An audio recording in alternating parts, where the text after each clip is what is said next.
If you like this video, please give it a thumbs up and hit the subscribe button as well as the bell to be notified of future videos. Thank you. Hi, good morning, everybody.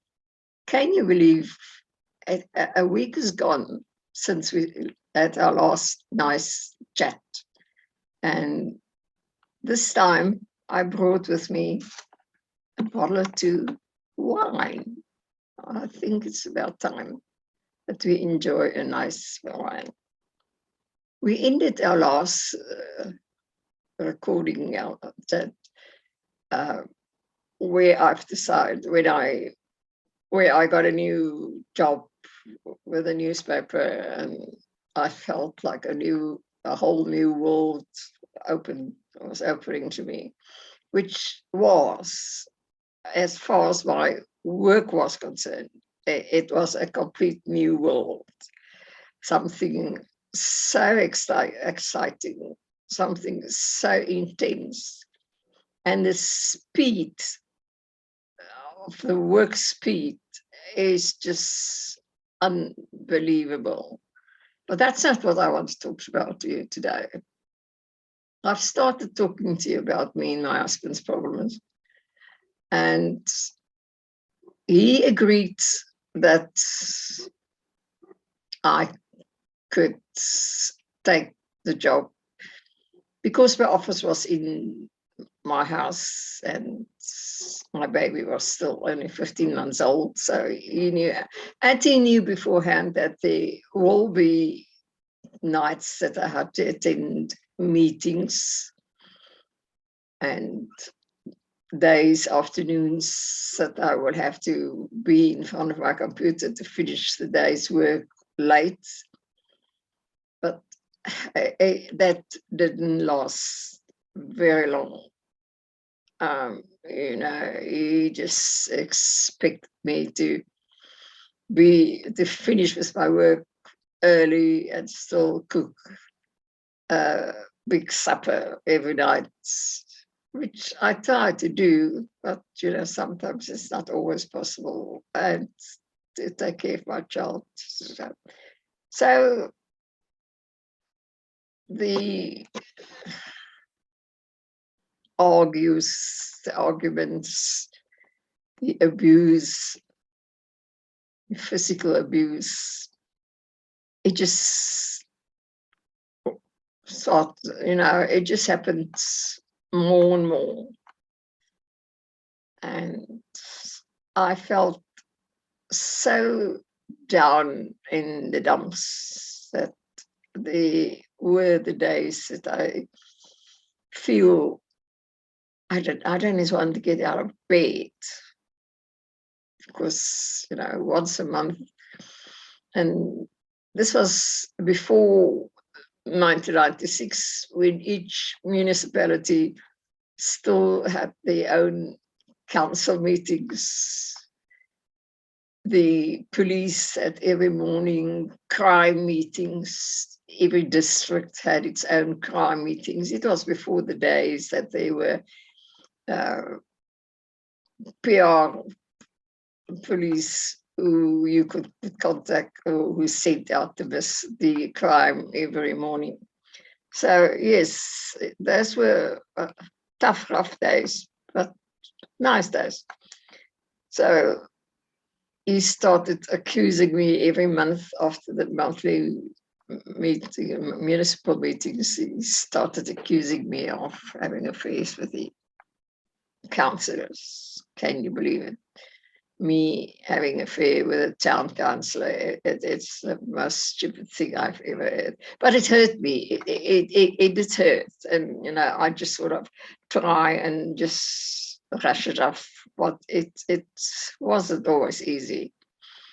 And, there were times, I think we all know courts work till 4:30 normally, and there are some of the magistrates and the judges, especially judges in the High Court, if the case is at a very sensitive point, then they just carry on till they could reach a point where it's suitable for everybody. to take a break.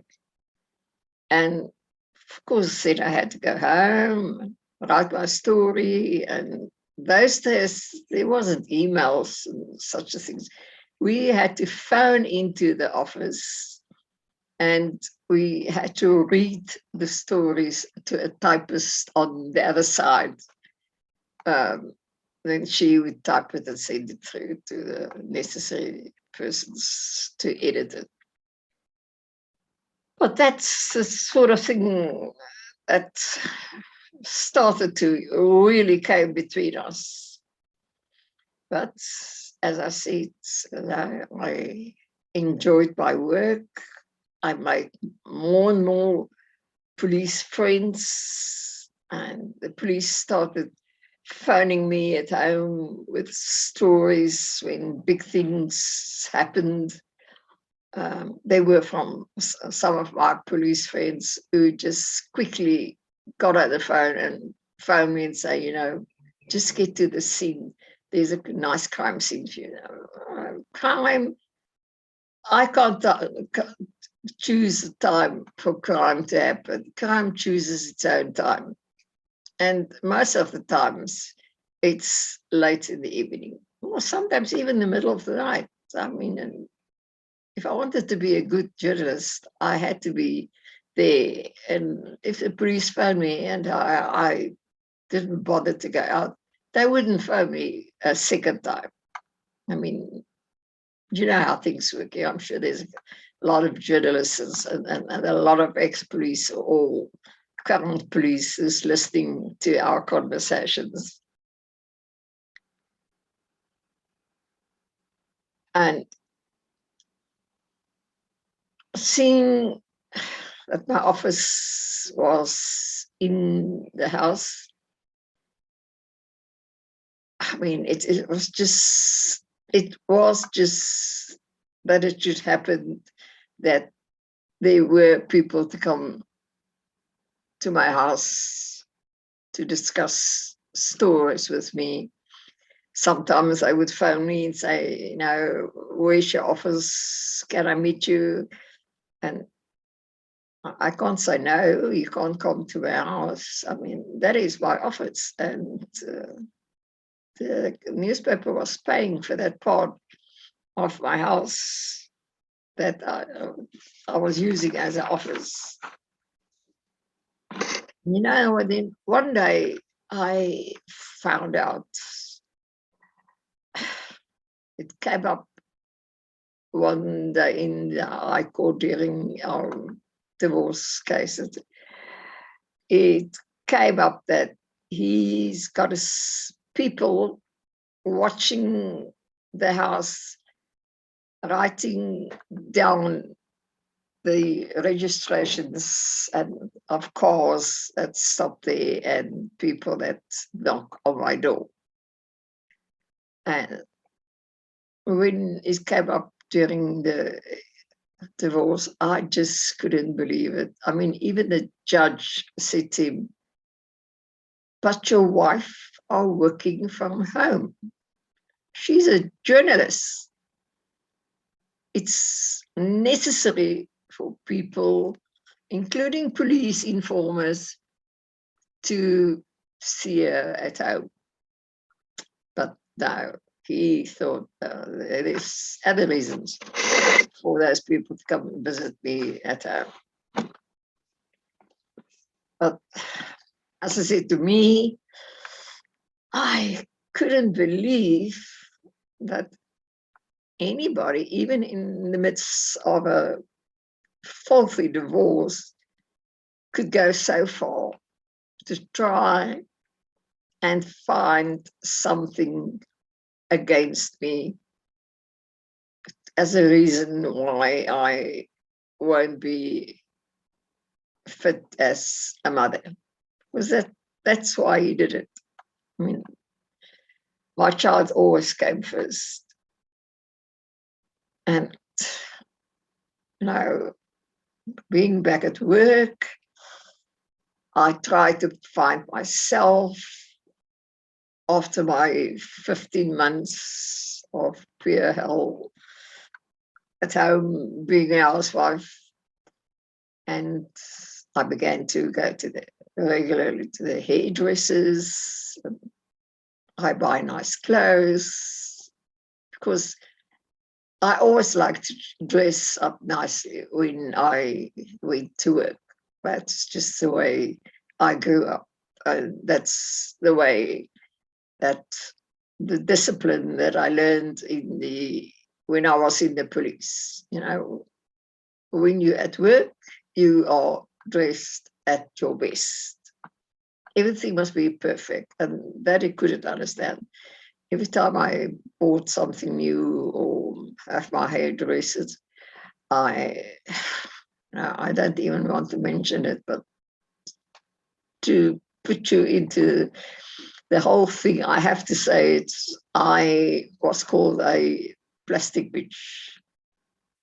Oh, I can't tell you what that did to me. It just immediately knocked me down as if I'm nothing. And then my police training kicked in, and I realized, no, I'm not nothing. I'm not nobody. I'm something. I'm somebody.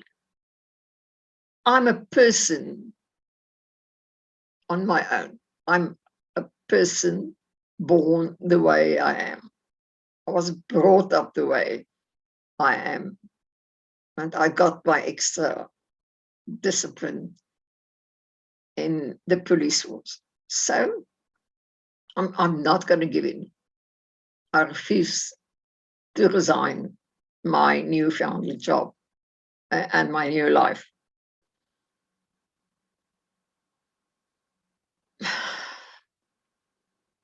My friends, and especially some of my police friends, I mean, most of the police that I was friends with that helped me with stories and give me information was most detectives, good detectives.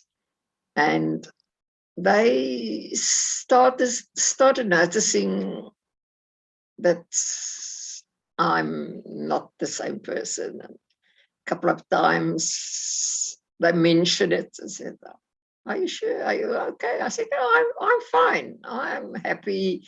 I've got a beautiful baby. I've got a fantastic job. No, I'm fine." But I could see they didn't really believe me. Some of them even asked me about marks on my face, marks on my arms. And like all abused women, I always had an excuse for it. Oh, no, man. Me and Natasha was playing outside on the grass, and she bumped me, or the dog bumped me, or I walked into the door. That's nothing. Don't worry. But I know they didn't believe me.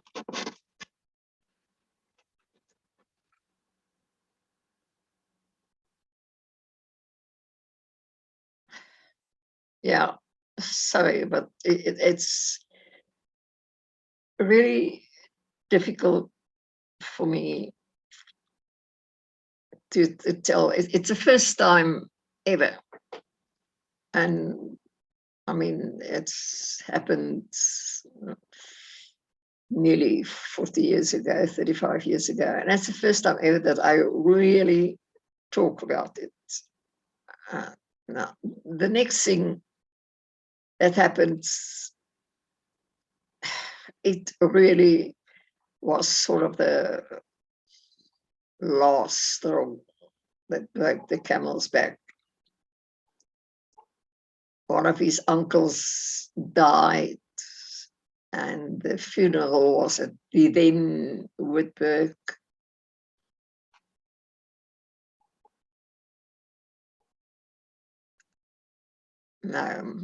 So it was Middelburg. So it was Middelburg. The funeral was at Middelburg. And he insists that me and Tasha going with him, although I didn't feel like taking a day off work for a funeral of a person I've never met. But that besides. What happened next is, after the ceremony in church, the whole family, his brothers, his sisters, okay, his mother, father went home, but the rest of the family, they all went to a hotel in Middelburg, and they start drinking. Okay, maybe the drinking part, that was the first time that I came across it. I have since come across it a couple of times, but at least at the funerals where the people did the same thing, they did it at their houses. There was only specially invited guests, and it was done on a proper way. Couple of drinks, and it was over. But not that night. They just kept on drinking and drinking, and they were so loud that at one stage the hotel manager wanted to kick us out of the hotel. And then those sort of, and it was after 11 o'clock at night.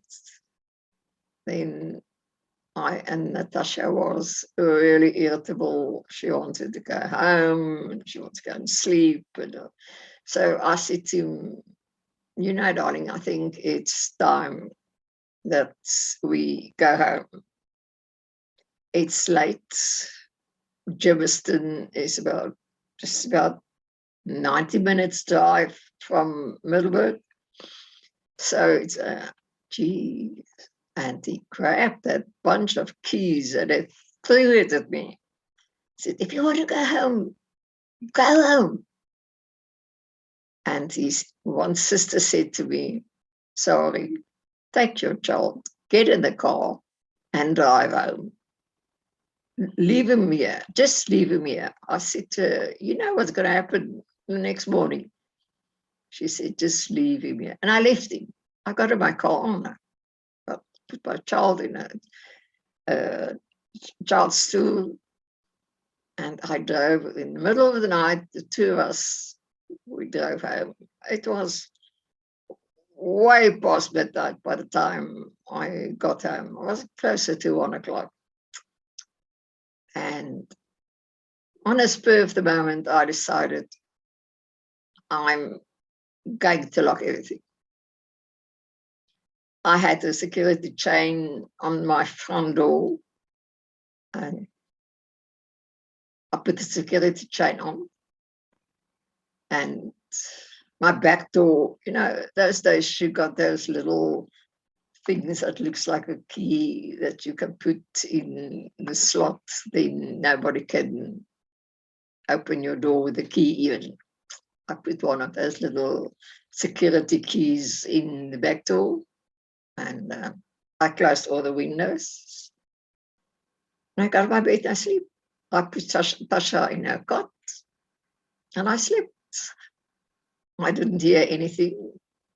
I woke up the next morning, and I get ready because I know I had an early job that day. So I got Tasha ready to take her to the cruise. And when I opened the front door, as I wanted to walk out, I find him asleep on the step in front of my front door. And I sort of just climbed over him, closed the door, and I went up and got my car, and I took Natasha to the cruise, and I started working. Of course, at night, that afternoon, that's when I got home after work, or when he got home from work. You can imagine what happened. You know, it was just a night that I would never, ever forget in my whole life. I nearly did something that night that I even still today realize I would have regretted the rest for the rest of my life. What I did that night after the Middelburg fiasco, I served supper, and by the time supper was served, he had a lot of drinks in, and we had our normal night fight. And he hit me with a face in my face, with a fist in my face. It was just blood. And, we lived in a double-story townhouse. Natasha was still sleeping in her cot in our room. And I just turned around and I walked downstairs. I went to the place where I kept my 9mm. He was never without a 9mm. That's the first thing that he puts on when he gets dressed in the morning. He works with it wherever he go and visits. If we visit friends, he always had his 9mm with him. And that night, I don't know what drove me. Maybe the fact that it was blood as far as I went down. And I took my 9mm. I walk up the stairs and I stood next to the bed and I looked at him, and I thought, tonight was the last night. Never again.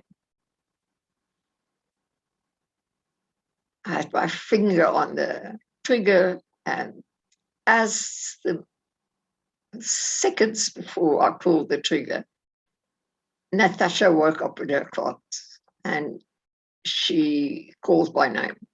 She said, "Mommy, I'm awake."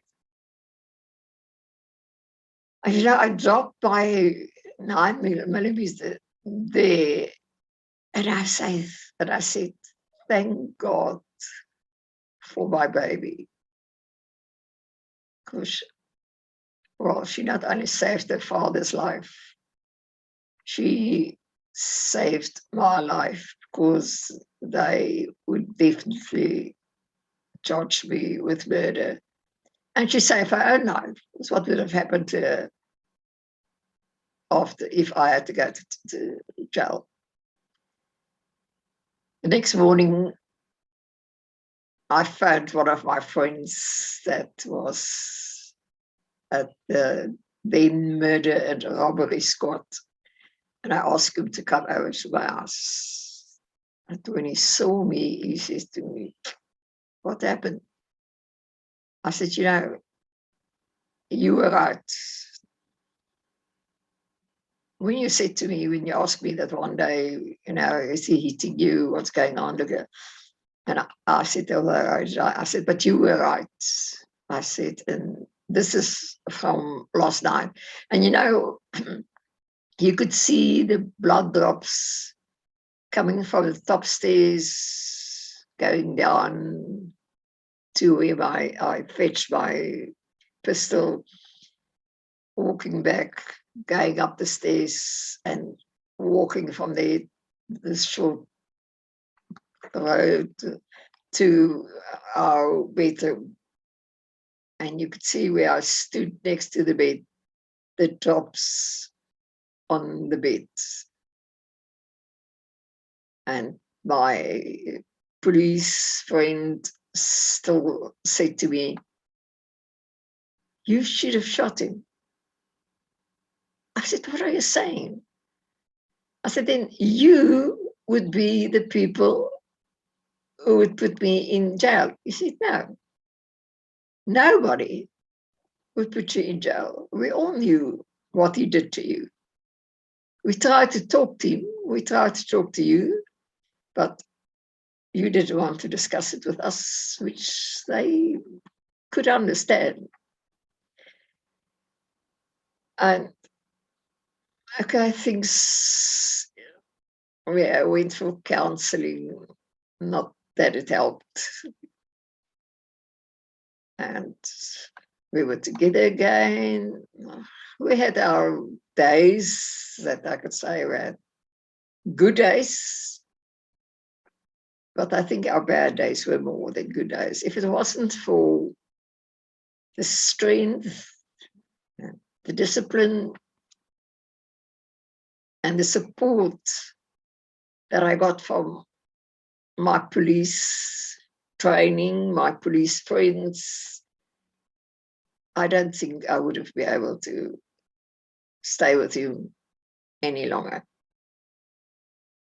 Anyway, everything as I went on for a while, I had my job, I had my child, I had some nice big stories thanks to my police friends, and you know, it just so happened that I could see he starts drinking more and more again. And then one day he said to me that the morning before we went to work, he said that he had to go to Joburg. I've told you previously he was a magistrate. They've got a magistrates meeting in Joburg at the Joburg court. And I said, fine, no problem. I mean, it's not the first time to win there. I wait and I wait. He doesn't turn up. I don't hear anything from him. You know, there were no cell phones, so it wasn't easy to make contact. So I just thought, oh, well, the meeting went on a long time and maybe they had a couple of drinks after that. So it's nothing to worry. OMG, how wrong I was. About 12:30, the phone rang. And it was a member of the then railway police on the Johannesburg station. And I thought, oh my gosh, what happened? Why phone the police me? Is he dead? Did anything happen to him? What? I said I can remember it was a sergeant. I said, Sergeant, what's the problem? Where's my husband? He said, your husband is locked up in a cell. I said, what? And he said to me, my husband just went crazy on the station waiting for a train to Germiston. He said he just broke things and he shouted people, and one guy who shouted back at him got a fist, his fist in his face. And he said when they tried to lock him up, he even gave a fist to one of the sergeants that helped trying to control him, to arrest him. And he said he broke whatever he could get his hands on in the cell when he was, well, the time he was holding the cell, he broke it. So he just kept him there till he sobered up. And then they charged him, of course. Everybody would think they would charge him. And I even went to the chief magistrate and I asked him if I can't pay a fine on behalf of my husband, just to keep this thing out of court. I mean, I'm working at a newspaper. Every newspaper has got court reporters at court every day. That's all they do. They sit at the courts and they looking for juicy stories that they can pick up. And they said, only with his permission. But he refused to pay a fine. So the day came when he appeared in court. He was found guilty, but being a magistrate, they just gave him a warning, which I still think was the wrong thing, but friends are friends. And the next day, I had to go into our head office for a meeting that we had. And our court reporter said to me, you know, that husband of yours are the luckiest person in the world to escape with a slap on the hand after he's been found guilty. I said, please God, you know, I just can't work under those circumstances. But I married him. I promised God till death do part us. But I soon realized that that is not going to happen. And then I start making plans. What would be the best way to leave him without everybody in the complex seeing what is going on? So I took a day leave from work, and I just waited for him to go into work. And then I remember I had a job on the airport, which I can't pass on to somebody else. I'll never forget it.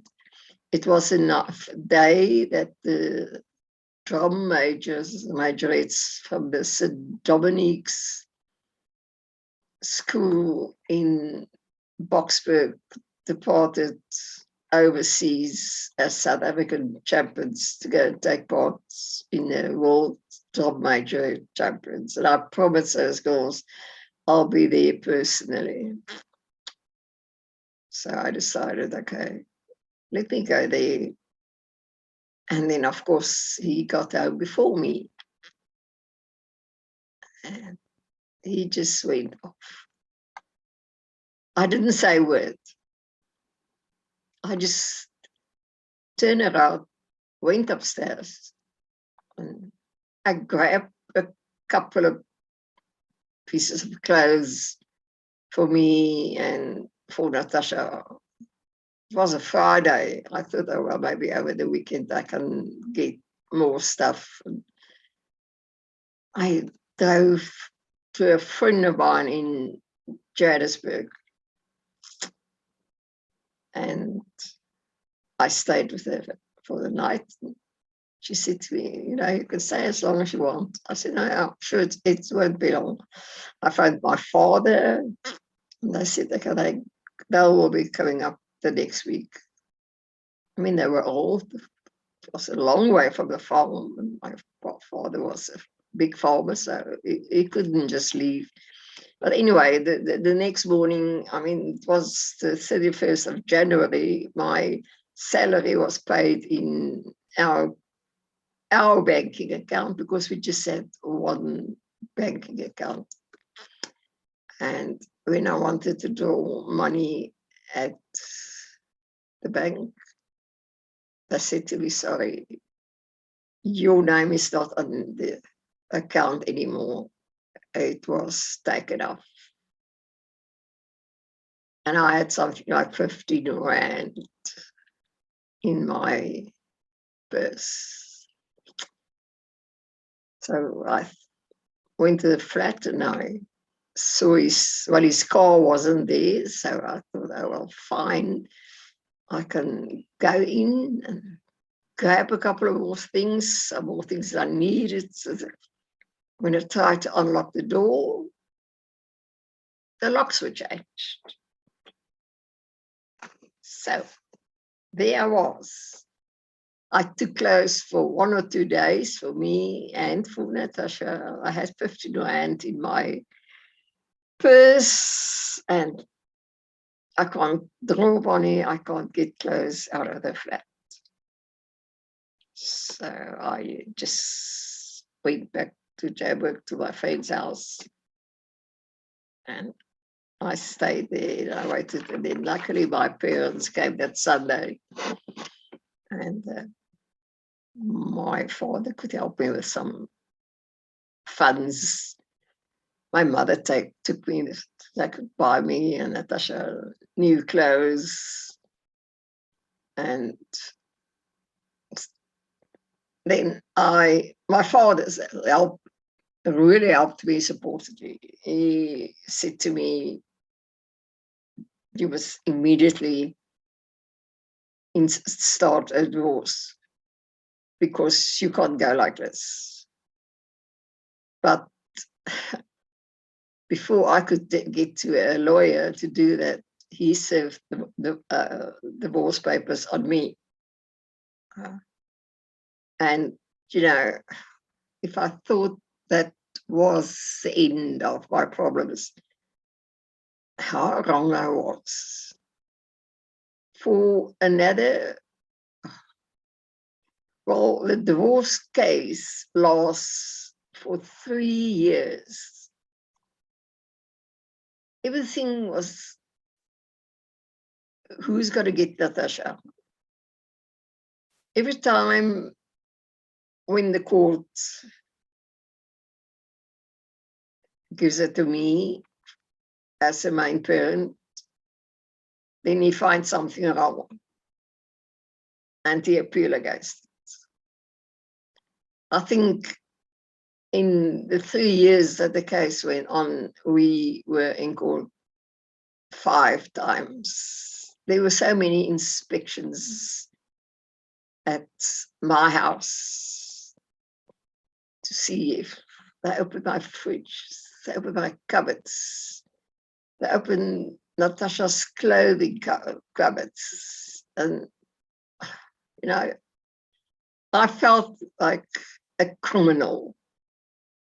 But I had my few friends which stood by me through all the day. And I think, well, I know the best day, except for the day when my child was born, and maybe my wedding day, because I had a beautiful wedding day, and it was really a good day in my life.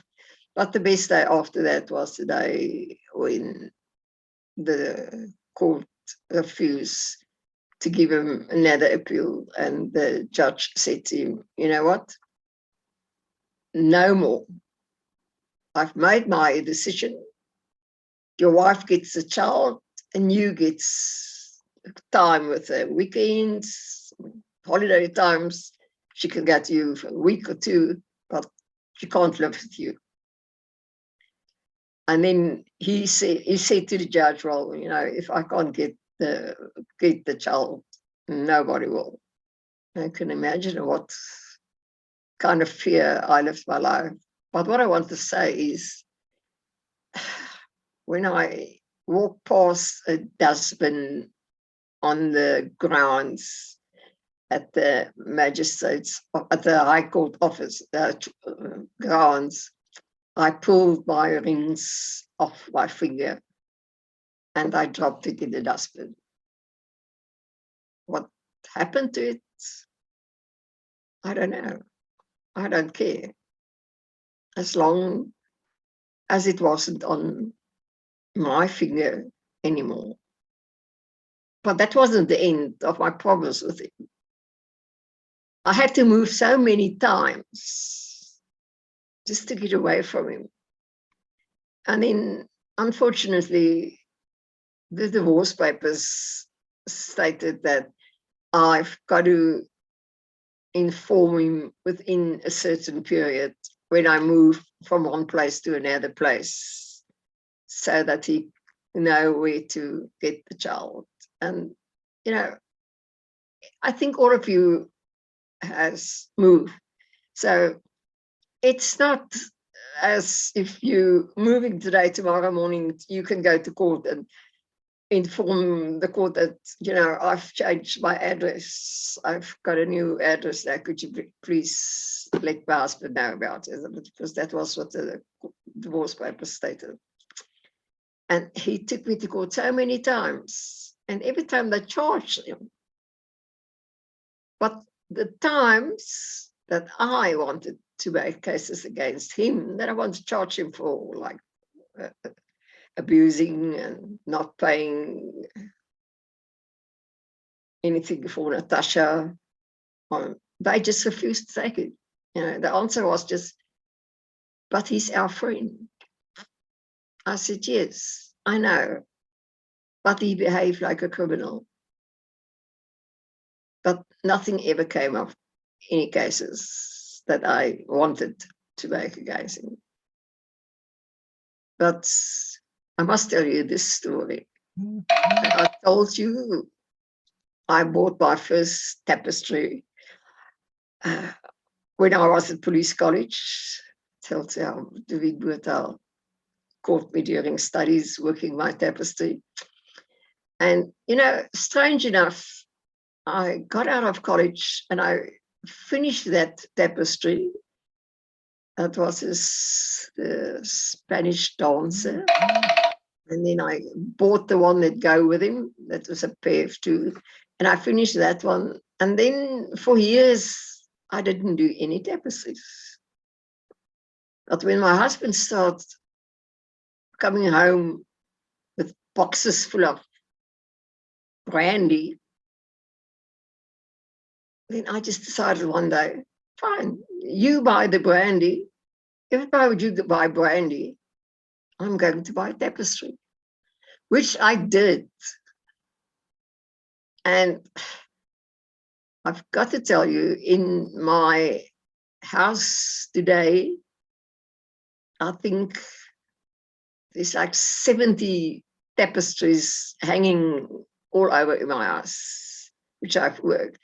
And I've still got on work tapestries that I still must work, which I bought in the town when he bought his liquor.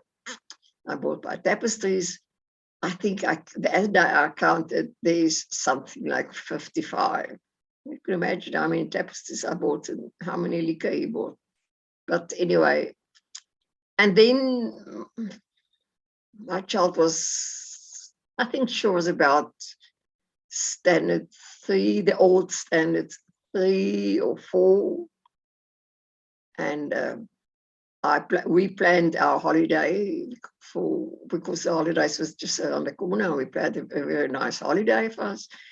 And the last day of school, I went to fetch her at school. Everything was packed. We started packing the car. And as I walked out with this stuff in my hand, he pulled his car in the driveway right at the back of my car. I didn't know he was coming. He never let me know. I said, now, what is it now? I'm coming to pick up Natasha. I said, no, you can't. We on our way for our own holiday. No, but he's also got leave. And he wanted. I said, well, why didn't you, according to the court papers, you should have informed me that you wanted for that school holiday. He said, well, I'm telling you, she's going with me. And then just Natasha came out of the house and she said to him, well, what are you doing here? Mommy and I going on holiday. He said, no. He said to her, no, you come with me. She said, sorry, Dad. I've spent some of my weekends that I spent with you.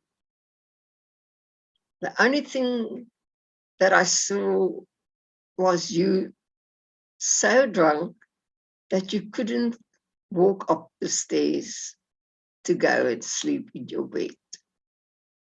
I'm not going to spend the holiday with you. And well, she was older than 12, and I sort of think you all know the law says children at the age of 12 can make their own decisions, and they can decide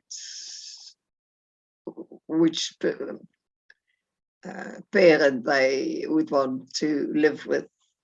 And she said to him, and by the way, I've turned 12, in case you forgot. And so I can decide now, and you don't need to come and fetch me ever again. I don't want to see you ever. And thank heaven, he didn't. He never came back. He never ever phoned to ask how she is. He wasn't even there when she became head girl in school, when she passed a matric with flying colours. He didn't even ask what she's going to do after matric. Nothing. And I think, I took so little notice of him. But if I remember correctly, Natasha was around about maybe in what is today grade 11, or even maybe in a matric year. It might be around, I think it was around about that age. Then his sister phoned me and she said to me, oh, I just want to tell you that he died. I said, oh, so why are you phoning me? She said, it's your duty as a mother to be at the funeral and bring your daughter so that she can say farewell to her father. I said, no, there's no such a thing. I've got no duty. He hasn't made contact for many, many years. So you can just tell the family, I won't be at the funeral. And when I said to Natasha, I said, Tash, your father passed away. She said, oh, okay, fine, thanks. And that was it. And that day, I've decided now it's the end of my connections with him. And I really picked myself up. I was at a very low point in my life because I always remember the day when he shouted at the judge saying, if he can't get our child, nobody will. So I always lived in fear. So after I got a message of his funeral, of his death, it felt like the whole world is dropping off my shoulders. And I picked myself up and I became a complete different person. Well, not different, just a new person. I changed my hair color. I got really nice clothes. I was always dressed to a pin. And when I go to work, wherever I went out, and I choose my friends, which, funny enough, up till this day, most of them are police friends or friends that I've met through the police. So I choose them very carefully. And I worked for Bill for more than 30 years.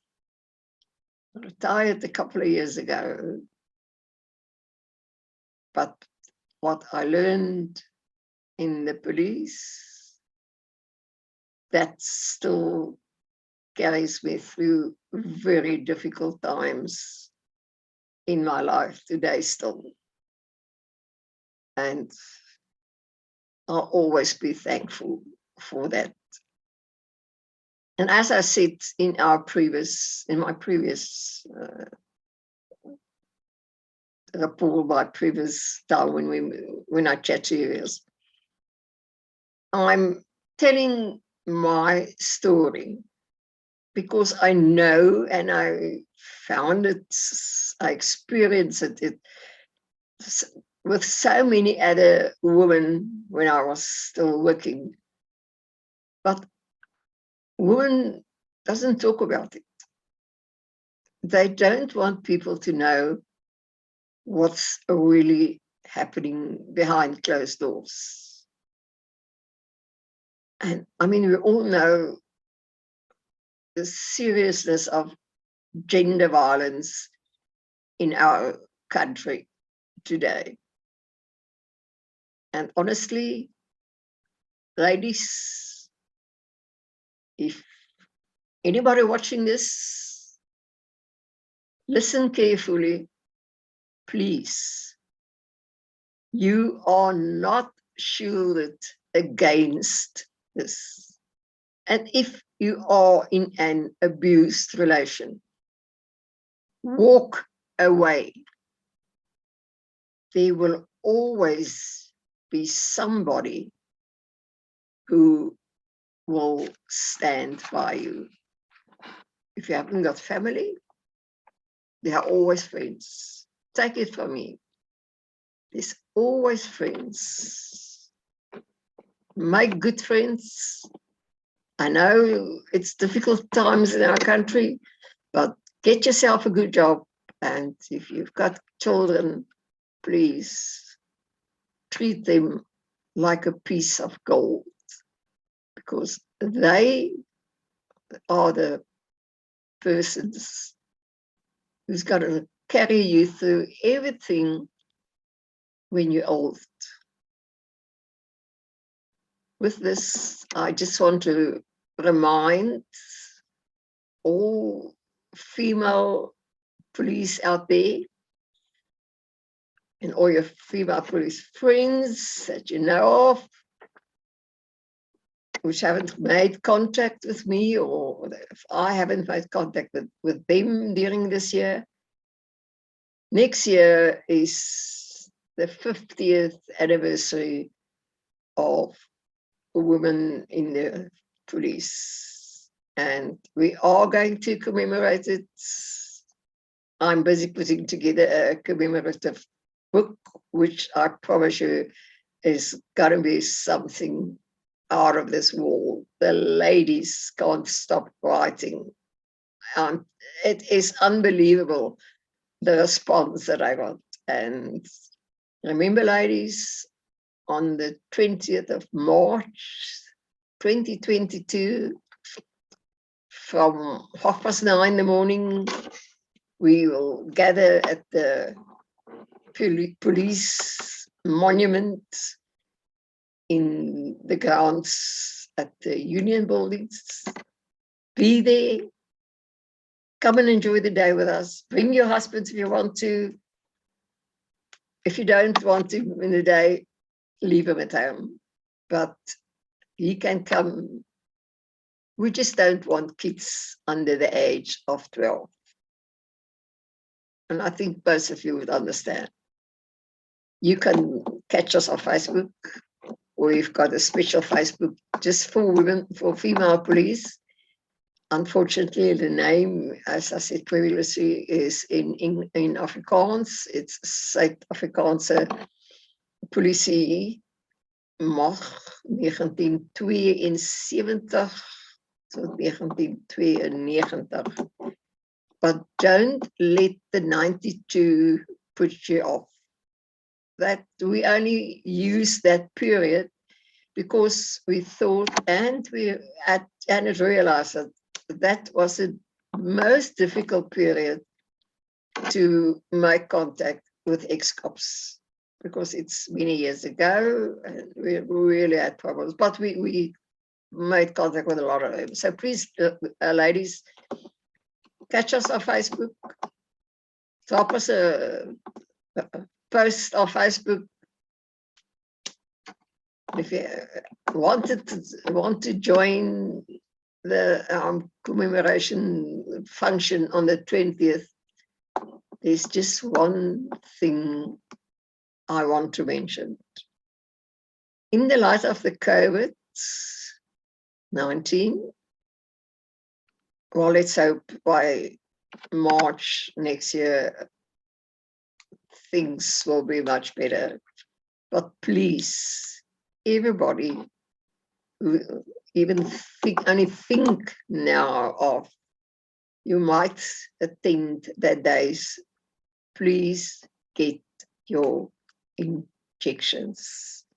We can't take a chance to become a big place for the COVID virus to run around. It's not much. I don't think that's too much to ask. So enjoy your time. I hope you enjoy this chat of us.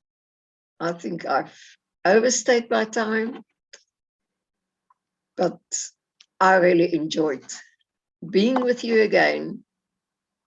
And till next time, have a good time, enjoy yourself, but be safe.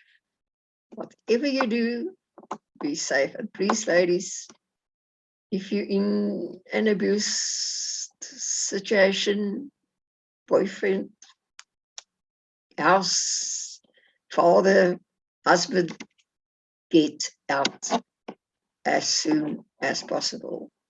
And with this, I would like to say goodbye to you, enjoy yourself, and then I'll see you next time. Bye. I've listened to Sarie's story, and I wish to point out to all of you, and I'm speaking as a legal man now, that the law is neutral. And by that, what I mean is, it's a piece of paper. It's on the law books, that's it. It cannot jump up and defend you against an abusive husband, boyfriend, wife even, or a child that happens to, sad to say. You have to do something. You have to go and approach the police. You have to leave a relationship. You have to get the interdict. You have to go and see your attorney. You have to go and talk. You have to do the brave thing. Because these type of men will not change. And the only thing he understands is violence. I've seen it in my own police career as well. And he's a smooth fellow. You know, you might listen to this and think, wow, how can you allow such things? But you're not there. You're not in those shoes. Thank God. Because if you were, you would not ask such crap. You wouldn't even think it because you would understand. It's a gradual process. And then the victim is broken down. And also support structures are removed. And blackmail and violence, physical, plays a major role. There is only one way out of such a scenario, and that is to get out, to leave, to seek assistance. Sorry, I must tell you that I listened to this with growing anger. My contempt for a man who's willing to lift his hand against his wife or a woman is very high. I don't like such people. But sadly, in the real life, that is what you find. And I'm glad that you shared your story with us. I think you're a very brave woman. I hope that more people will stand up and that many, many people will listen to this story. And if there's any of that type of thing happening, I say again to you, get out before it's too late. And lastly, I'll say to you, it's always the same pattern. This type of fellow will try to make you feel worthless, and he will try to make you financially dependent on you. Whenever you're in such a relationship, warning lights, he's not going to change. You are not going to change him. There's only one thing which is going to change him, and that is death, or an act of God, or a good hiding. But I'm not saying to you, become violent. Let us treat this within the scope of the law. But to all of you listening here, please go and support Sarie with a reunion next year. There will be a lot of elderly people there, so she's quite correct when she asks that you get the COVID injection, if you can. Until we meet again, God bless.